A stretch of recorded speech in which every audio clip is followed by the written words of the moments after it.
I've been on council now since 2010. One of the things that I know that we've been talking about for years, and it's been slowly getting there, and we're finally starting to see the fruits of that labor over the last number of years, and that's the Laurier University Milton Education Village.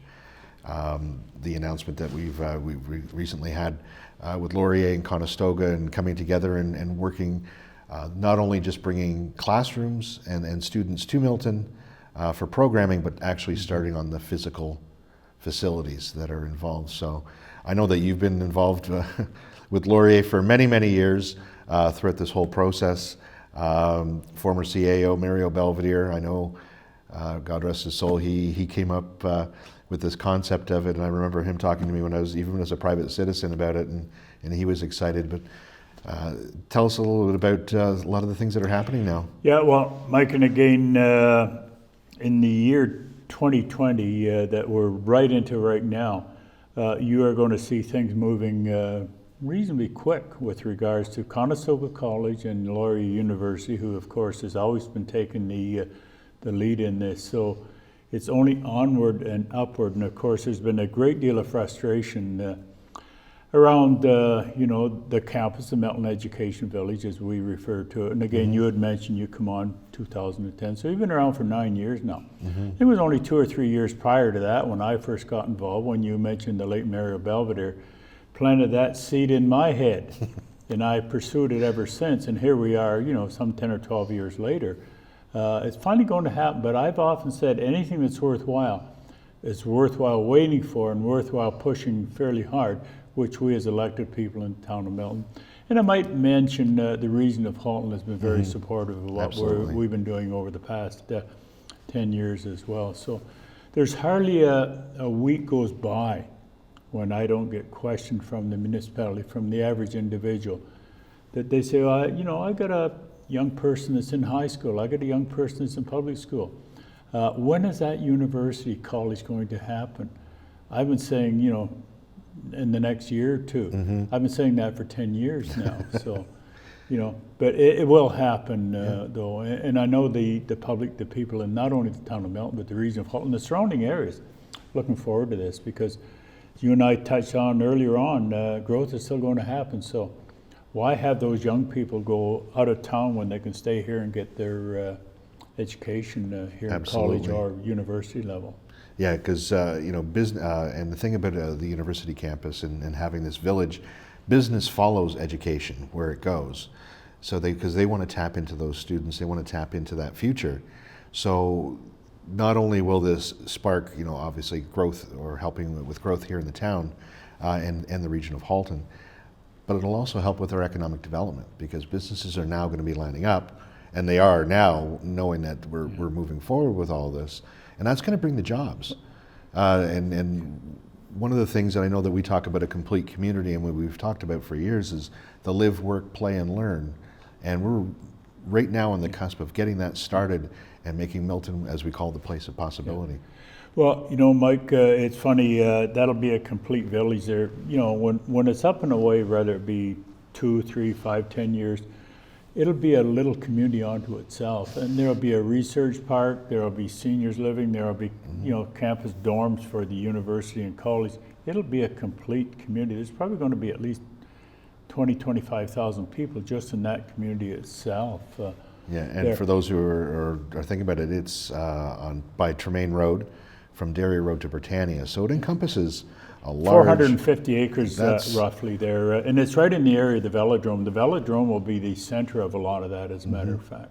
I know the velodrome sits out there all by itself now, but a few years from now it'll be surrounded by that Milton Education Village. Yeah, with a great view towards the escarpment as well.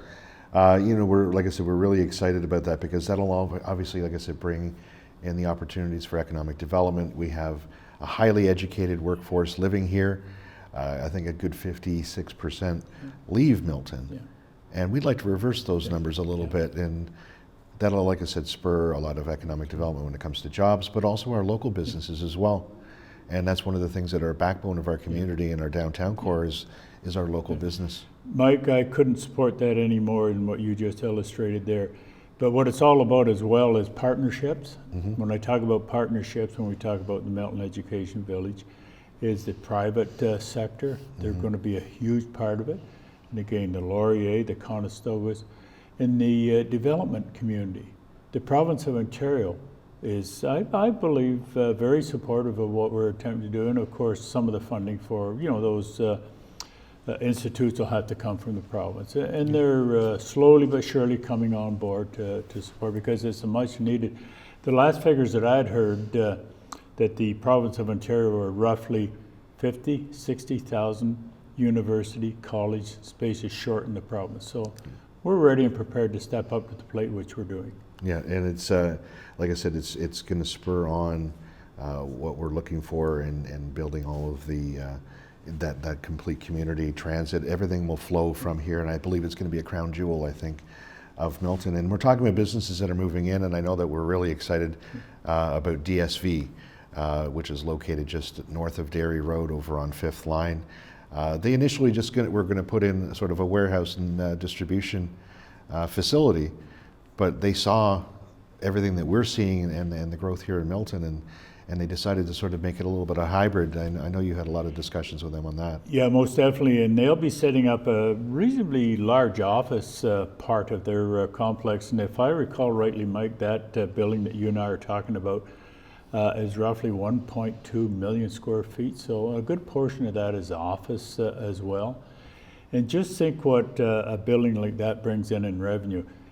And I stand corrected on this, but I think Milton's portion of the taxes, which of course is part of the business, is roughly $600,000 a year. That's every year for, who knows, next 5, 10, 20, 50 years. So it's really what we need to balance our books, is that industrial commercial revenue, and that certainly helps. And I know 2019 has been a little on the slow side, but I predict 2020, 2021 is really going up, because we've got, as you know, the Dairy Green coming on, which in my opinion should have happened probably 4 or 5 years or so ago, but it's coming into place.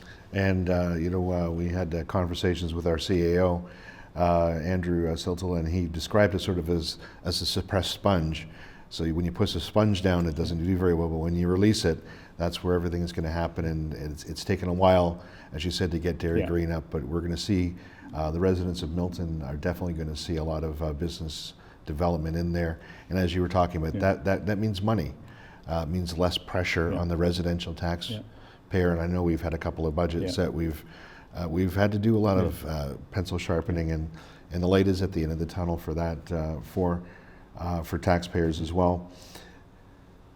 We're here in 2020, and we're just getting ready to get started, but there's a lot of things that we have to do. We've had a busy year in 2019. I think we're going to have a busier year in 2020.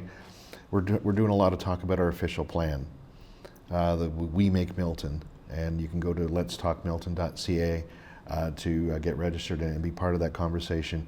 I know this is an important part of where we're going to go in the next 20 years for our growth, and we're looking to the residents.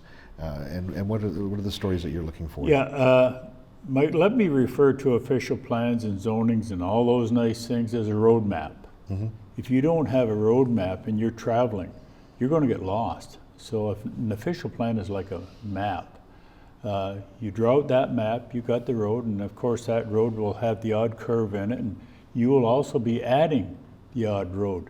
Same with official plans. It's a moving target quite often, but you have to have that roadmap for our community. We're doing that. And I've often said, and as you know, I do a lot with young people, like school groups, Boy Scouts, Girl Guides.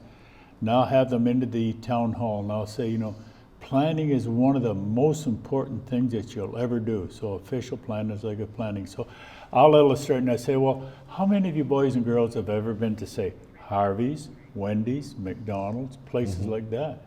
And hands will go up, including mine, and say, I've been there too. And I say, well, do you think they just happened, or do you think they were planned?